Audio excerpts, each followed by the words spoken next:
తిరుగులేని మెజారిటీతో అధికారంలోకొచ్చిన ముఖ్యమంత్రి చంద్రబాబు నాయుడికి స్వకులస్తులే విపక్షంగా మారుతున్నట్లు కనిపిస్తోంది. ఏడాది క్రితం ఆయన నేతృత్వంలోని కూటమి 164 సీట్లను గెలుచుకుని అధికారాన్ని చేపట్టింది. అయితే ఈ ఏడాదిలో చంద్రబాబు ఏం చేసినా చెల్లుబాటు అవుతూ వస్తోంది. ప్రజలు అప్పగించిన అధికారాన్ని చాలా వరకు న్యాయంగానే వాడుతున్నా పార్టీ నాయకులకు కార్యకర్తలకు మాత్రం న్యాయం చేయలేకపోతున్నారనే మాట ఆయా వర్గాల ద్వారా వ్యక్తమవుతోంది. ఏడాదిలో మెజారిటీ నిర్ణయాలు బాగున్నా కొన్ని నిర్ణయాలు ప్రజలను ఆలోచనల్లో పడేస్తున్నాయి. ముఖ్యంగా వైకాపాలోని ముఖ్యులతో కుమ్మక్కయ్యారనే ఆరోపణలతో పాటు కొందరు వైకాపా వారికి పదవులు అప్పగించటం, నిన్నటిదాకా ప్రాణాలు అడ్డేసి పనిచేసిన వారికి గుర్తింపు ఇవ్వకపోవటం, ఒకవేళ ఇచ్చినా ప్రాధాన్యత కల్పించకపోవటం, అమరావతిలో మళ్లీ భూములు సేకరించటం, వైకాపా కాంట్రాక్టర్లకు కొమ్ము కాయటం వంటి వాటిపైన ప్రజల్లో చర్చ జరుగుతోంది. చంద్రబాబు పాలన సజావుగా సాగడం లేదనే మాట అన్ని వర్గాల నుంచి ఇప్పుడిప్పుడే వ్యక్తమవుతోంది. అధికార యంత్రాంగం తీరు, ఎమ్మెల్యేలు, ఎంపీల నడవడిక, మంత్రుల అవినీతి, స్థానిక నాయకుల విచ్చలవిడితనం వంటి వాటితో ప్రజల్లో క్రమంగా చంద్రబాబు పాలనపై అసంతృప్తి దారితీస్తోంది. అయితే ప్రజల్లో నెలకొన్న అసంతృప్తిని క్యాష్ చేసుకోవటంలో ప్రధాన పార్టీ అయిన వైకాపా విఫలమవుతోంది. వైకాపా అధినేత జగన్మోహన్ రెడ్డి ప్రజా సమస్యలను వదిలేసి రౌడీ భాష మాట్లాడుతుండడం, పర్యటనల్లో జనాలను పోగేసి షోలు చేస్తుండటంతో ఆయనను ఎవరు సీరియస్గా తీసుకోవడం లేదు.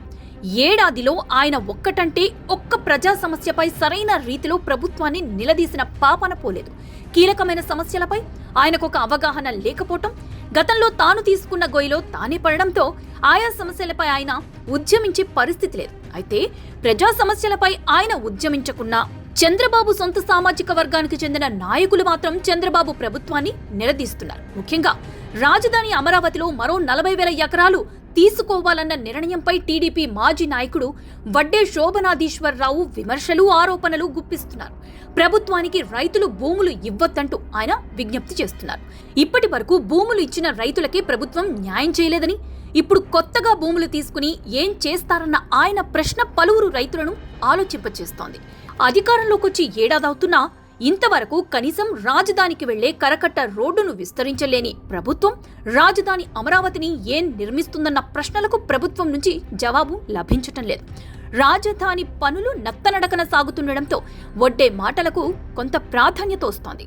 అదేవిధంగా బనకచెర్ల ప్రాజెక్టుపై రిటైర్డ్ ఐఏఎస్ ఏబి వెంకటేశ్వరరావు చేస్తున్న వాదనలు కూడా సబబుగానే ఉన్నాయి. పోలవరం ప్రాజెక్టును ఇంకా పూర్తి చేయలేని ప్రభుత్వం ఎటువంటి అనుమతులు లేని బనకచెర్ల ప్రాజెక్టు కడతామని చెప్తుండడం సబబు కాదని ఆయన వాదిస్తున్నారు.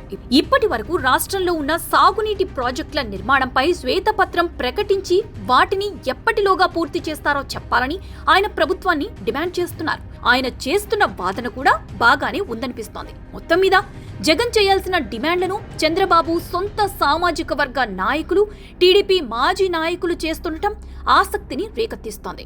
జగన్ కు ప్రజా సమస్యలపై శ్రద్ధ లేదని, ఆయన ఎంతసేపు పదవి కోసం పాకులాడుతారని, లేకుంటే కుల మత ఘర్షణల కోసం ఎదురు చూస్తుంటారు తప్ప ప్రజా సమస్యలపై నోరెత్తరని, అది రాయలసీమ సాగునీటి ప్రాజెక్టుపై అసలే నోరెత్తరని ఆయన విమర్శకులు అంటున్నారు. మొత్తం మీద చంద్రబాబు స్వకులస్తులే ఆయనకు ప్రత్యర్థులుగా మారబోతున్నారనిపిస్తోంది.